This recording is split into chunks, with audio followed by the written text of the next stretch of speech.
ગુજરાતમાં ધોરણ 12 વિજ્ઞાન પ્રવાહનું પરિણામ આવી ગયું. ખાસ કરીને બી ગ્રુપમાં નીટનું પરિણામ હજી જાહેર થવાનું બાકી છે. એટલે કે મેડિકલ, ડેન્ટલ, આયુર્વેદા, હોમિયોપેથી સહિતના કોલેજના એડમિશનોની પ્રક્રિયા હવે શરૂ થશે.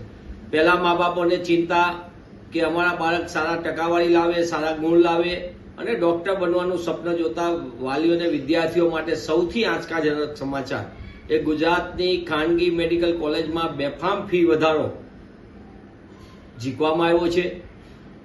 ખાનગી કોલેજો જે રીતે ફી વધારો કર્યો એનાથી અનેક વાલીઓ માટે ચિંતા છે કે હવે મારા દીકરાને માર્ક્સ આવશે છતાં પણ કેવી રીતે અભ્યાસ કરાવશો. જે રીતે કોલેજોમાં સરકારી કોટામાં અને મેનેજમેન્ટ કોટામાં ફી વધારો ઝીકવામાં આવ્યો છે, પણ સામે પક્ષે લાંબા સમયથી ગુજરાતમાં અનેક પ્રકારના ફાયદા લઈને ઊભી થયેલી મેડિકલ કોલેજો જે રીતે લૂંટના લાયસન્સ ભાજપ સરકારે આપ્યા છે એના કારણે ગુજરાતની અંદર તબીબી શિક્ષણ સતત મોંઘું થતું જાય છે. હું આપના માધ્યમથી માંગ કરું છું કે સરકાર સૌથી પહેલા એકેડેમિક ઓડિટ અને એની સાથે સાથે કોલેજો દ્વારા વાઉચર ઉપર ને કોન્ટ્રાક્ટ ઉપર રાખેલા અધ્યાપકોની ચલાવાતી કોલેજો કઈ રીતે નફાખોરીના કેન્દ્રો બન્યા છે તેનો હિસાબ આપવો જોઈએ. આ કોલેજો દ્વારા કઈ રીતે વિદ્યાર્થી વાલીઓને લૂંટવામાં આવે છે જુદા જુદા બહાના હેઠળ એનો પણ હિસાબ આપવો જોઈએ.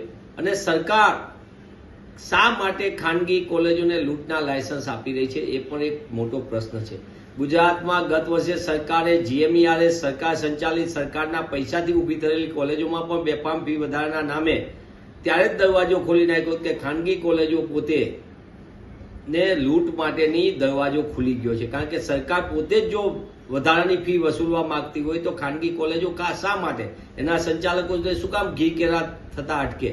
એટલે કે સરકારની નીતિને નિયત જ છે કે વિદ્યાર્થીઓને મોંઘું શિક્ષણ મળે, ખાનગી સંચાલકો બેફામ ફી ઉઘરાવે અને એના કારણે તબીબી શિક્ષણ તો મોંઘું થશે ડોક્ટરોને માટે ભવિષ્યના, પણ એનાથી આખી આરોગ્ય સેવા ઉપર પણ અસર થશે.